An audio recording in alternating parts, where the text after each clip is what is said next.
So I'm just going to give you a shot of this setup in daylight or with the lights on so you can have a better idea of what you're actually looking at.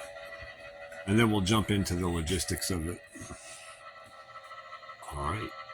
So it may seem kind of dark, but that's because tonight's video is not about what's in the labs, but rather about the thermal management of the labs. So you can see we're sitting at 78 degrees here in this small lab and 74% humidity.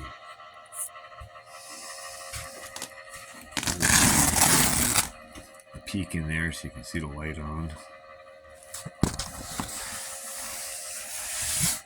So it's warm in there, but not super warm.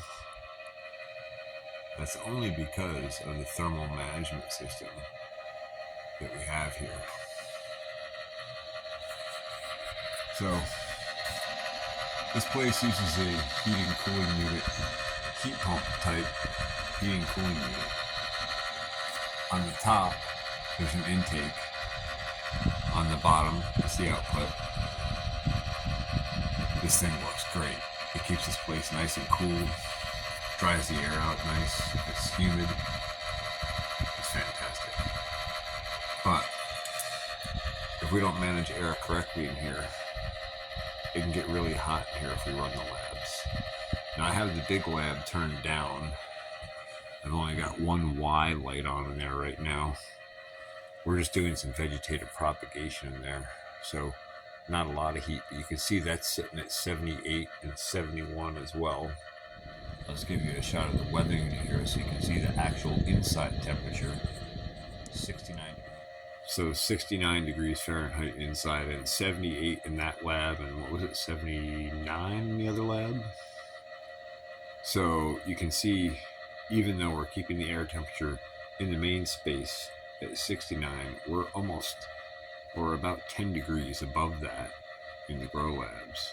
So imagine if our air temperature inside was at 80 degrees, it would be a lot higher. Even if you were only 10 degrees higher, you'd be up at 90, and those are high temps for a grow lab for plants, especially when you have to compensate for that with airflow to take that heat out. And then you have to compensate for that by putting more humidity in. You can run into a situation that is basically thermal runaway, where you have to take so much heat out by airflow that you can't replace enough humidity to keep a comfortable environment for plants. So what we're going to do from this point forward is switch over to FLIR, or forward-looking infrared, and we're going to take a look at the grow labs here in FLIR, and then we'll go outside and we'll take a look at the ventilation system. But let me just explain quickly before we jump in. So normally people would just install a grow lab and exhaust the fan outside or inside to their place, depending on what they're doing. Now in the wintertime, I exhaust the heat inside. It adds to our total heat in here and it saves us some energy in that way. But summertime, if you exhaust the heat inside, you'll fry yourself. These lights are extremely efficient and they still put out a decent amount of heat.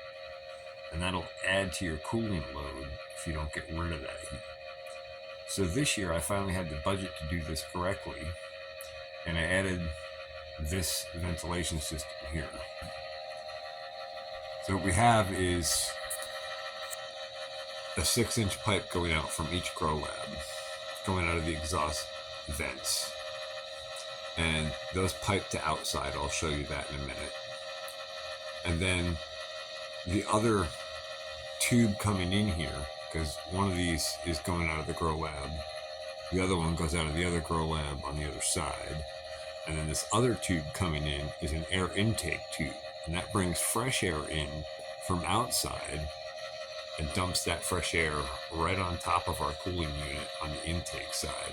So we're conditioning our air before it enters our living space. So we're taking the humidity out and we're taking the heat out right off the bat. And then that way the space inside here stays comfortable and our grow labs don't get so warm that they start ramping fans up and draw so much air that you can't even cool the space, because that's the situation you'll end up in. All right, so now let's take a look at the FLIR system. We'll take a look at this setup in here so you can see it in FLIR. You can see the tent's warmer than the rest of the space. And then we'll go outside and we'll look at the exhaust system. You can see how much heat is being exhausted outside. All right, so before we go to the thermal vision, I just gave you a quick daytime shot so you can see what you're actually looking at. We've got an air intake up here that goes to that intake tube. I'll be adding a second one at some point over here. And then these are our louvers for out. This is the small tent and the big tent.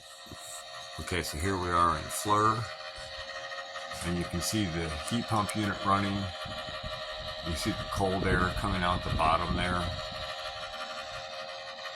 And out the top you can see that it's reasonably warm air coming in. And you can even see from our inlet here, I mean, it's 69 out, so it's not super warm out tonight, but you can see that that air is a little bit warmer. And if we look at the grow lab here, you can see that that is showing, that there's heat in the lab, right inside of there. You can tell that there's warmth in there. In fact, we could even see the LED light emitting some infrared energy, because let's not forget our LED lights do have an infrared spectrum on them. So I'll take you around to this side of the tent, is what you see, and I'll pop this window open so you can really get a sense there.